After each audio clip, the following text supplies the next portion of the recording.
but you've lost 4 in a row, and the last 2 have been particularly ugly defensively. How explosive was this offense that you guys faced yesterday? Going into the game, we knew the Dolphins were the most explosive offense in the NFL. So, they showed us last night or yesterday why they were the most explosive offense in the NFL. Can you tell us what changed? So Jack wasn't there. Can you just explain sort of the how it worked on the sideline? Because it looked like Ron was still just kind of doing what he normally does. He didn't look like he was actively involved in the play calling. I guess the DB coach maybe was doing that. Can you explain sort of the formatics of how it worked? Yeah, no. So Coach Rivera was calling the plays, I'm pretty sure, and he was relaying them to our, linebackers coach, and he was the one giving the calls. He was. Yeah. Oh wow. He just they didn't show him. I don't know. It just didn't look like he was any more involved. It didn't look like he was talking to anybody or looking at any sort of play sheet. Because when they call him the plays, they're calling him into who? To Jamin or Cody? Cody Barton. Cody Barton, and then Cody relays it. Okay. How did it change during the week with Ron? I'm just curious. Did he take Jack's role? Yeah, Coach Rivera took over the defensive meetings. Again, very involved throughout the entire week. Right. So yeah, no, he's been completely involved since things were changed after the Cowboys game. Right. How much of the actual game plan changed? I think we were definitely more aggressive. We definitely blitzed more. It's just tough. You're going against one of the most explosive offenses in the NFL. That was a tough matchup regardless, and yeah, they exposed us. And he gets rid of the ball quick. They pointed it out on the broadcast. I think the first touchdown pass to Tyreek Hill, he got rid of the ball in like 2.1 seconds. The second one, these are both deep balls, but he's, you got a fast receiver, and he's throwing it ahead of him. He's throwing it high. Like, what can you do as a defensive lineman to try and disrupt that when you have a quarterback, essentially playing quick game? I always tell myself whenever I'm going against a quarterback who's playing quick game, my job is to continue to try to beat the offensive lineman for the opportunity where he doesn't throw quick game. And you just got to be ready for it, and that's kind of the tough part, knowing that you're probably not going to get there, but you got to be ready for the one time, he double clutches and he pump fakes, and yeah, that's got to be your opportunity. So not to get frustrated, not to get bored with the game, and just continue to rush. One thing, and I don't know the X's and O's. You can kind of explain it to me, but I didn't understand how Quan Martin was one-on-one, man-to-man with Tyreek Hill on that first touchdown. Well, neither did Tyreek Hill. I didn't understand. Can you explain that to me, John? I'll be honest with you, I have no idea. I'm not the best when it comes to the coverages on the back end. I really just try to, focus on the front seven, what I can do to try to limit the run game and, put as much pressure on the quarterback. So I can't really answer that. I don't know if miscommunication or what happened that play. So after the game, you were quoted as saying, like, you're tired of talking about, rebuilding. Yeah, rebuilding and character and all that. My character's good. I just want to friggin' win. And I can emphasize with that as a fan. Do you ever, and I know you've said you're going to play here and you're going to end your career here and all that stuff, but do you ever get to a point where you're frustrated, where you say to your wife, you know what, maybe I would be better off if they just moved me? 1,000%. I'll be lying if I said I didn't. I play this game to win, and I would love to win here for sure, but I want to win first and foremost. So that's always going to be at the front and center of my mind, and everything I'm going to be doing in my career is going to make sure I have an opportunity to win. Would that include having your agent maybe talk to the team in the off season? If that's what it takes. I'm not going to sit here and talk about possibilities and the future. I'm going to focus on these next 4 games, do what I can to help this team win, and then we'll evaluate things after the season. But it has gotten to a point where you are frustrated, and just coming in here and winning 7 games every year. That's not how you want to end your career. Not at all. Not at all. I want to win, and I genuinely believe that we can do it here. But again, I got to sit down after the season and make the decision that's best for me and my family. And that's by no means saying I'm leaving, but right. You got to be open to it.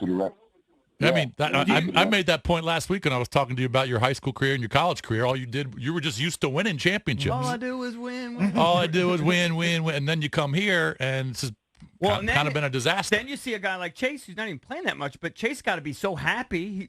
Chase might win a ring. He might win a ring. Or then you even see who's our guy like Preston Smith, or this guy's around the league just playing for winning teams. On some level, that you got to be a little bit jealous of that.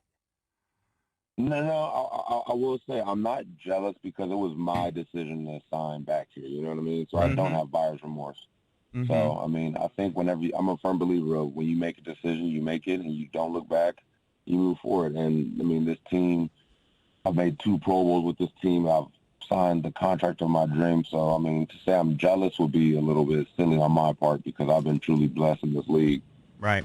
But I do want to win. And, everything I'm doing for me and my family is going to be to try to win.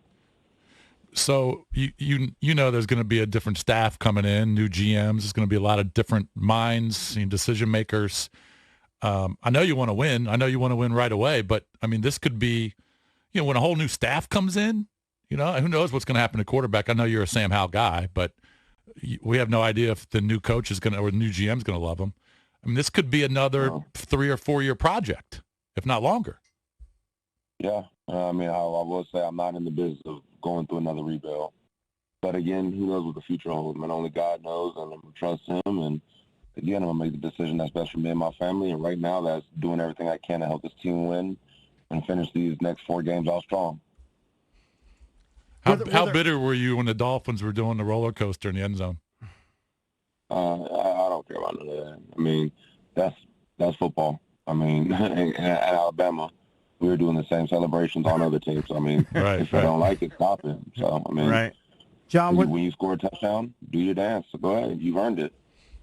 Were there other guys as visibly frustrated as you in the locker room post-game, or were you the guy kind of venting the frustration? I might have been venting it a little more than others, but I'm not going to say I'm more frustrated than any other guy on this team. We're all equally frustrated because we all want to win. I absolutely love this locker room, and I think we have a bunch of really great personalities and guys who want to do the right thing and guys who are trying to do the right thing. It's the NFL, and it's just not getting it done. But I'm not going to say that I'm more frustrated than anybody else because we're all frustrated. We all want to win. Nobody wants to go out there and put a performance like that out there. Just to improve your mood, since you mentioned your days at Alabama, what did you make about them getting in over an undefeated Florida State team? I got to believe you're happy. People got to understand the committee is going by the 4 best teams, not the 4 most deserving teams. So if we're going by deserving, Florida State definitely should have gotten in. They deserve to get in. But without their quarterback, Jordan Travis, I think his name is, you cannot tell me that they're a top 4 team. And if we're being honest, I think they even still, you can't tell me that Georgia's not a top 4 team. I'm sorry, you just cannot tell me. There's not 4 teams in this country better than Georgia. Now, I get why you can't put them in. Washington earned the spot. Michigan earned the spot. Alabama just beat them. Texas beat us, so if you put us in, you got to put Texas in. And that's where it gets a little murky. But the committee said they want the 4 best teams. And, after watching that TCU game from last year, I don't think anybody wants to see another repeat of that. Yeah, I mean, the Florida State people are so bitter. So what are you going to be doing on your bye week? You going to go anywhere? I might make a little trip down to Florida. I don't know yet. Just going to spend some time with my wife and my dogs, and yeah. I thought there was some talk afterwards that Ron was bringing you guys in for the bye week. Was that just a misunderstanding? Oh no, I mean we're gonna be here for a little bit, a couple of days, but I mean it's been like that my whole career here. So I mean to me that's normal. So nuts and out of the ordinary. So maybe be here a couple of days, but you fully expect him to give you, say, I don't know, 4 days off? Yeah, 3 or 4 days off. Oh, so I think by the CBA you have to. So I think you can only hold your guys until Wednesday or Thursday, if I'm not mistaken. So I mean we're definitely going to get from Thursday to next Tuesday off. Gotcha. Next Tuesday. I don't know that you can answer this differently, but I'm going to ask the question anyway. You said a few weeks ago that you feel confident Sam Howell's the guy moving forward. Are you still resolute? Because the last couple of weeks been some pick sixes. You guys haven't scored a ton. Yeah, I am. And when I look around the league, you see Hall of Fame quarterbacks go through spurts where they struggle, and it's tough. And, I'm not going to bail Sam and say, well, there's a lot of other things going on, but, like, it is a team game, you know what I mean? So, did he struggle these last 2 weeks? For sure. But, I mean, show me any quarterback who's played any decent amount of times in the NFL who hasn't gone through a streak where they're struggling, so. Who does he remind you of? You've faced a ton of quarterbacks in your career. Who does he remind you of that you've faced?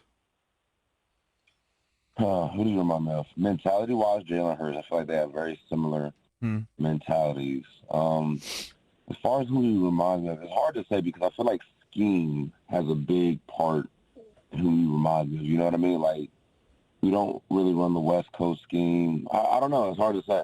That's hard to say. I'm a D tackle, so I'm not really super focused on the quarterbacks. If, you know what I mean? When they're throwing the ball, I'm more caught up in the offensive line in my week or day-to-day preparation for teams. Well, somebody tweeted this because oftentimes we'll ask you about what's going on in the back end, and you say you're focused on what you're doing. So then how can you make an assessment of Sam Howell? Man, look, I can go by what I see every day. I'm not claiming to be some quarterback guru.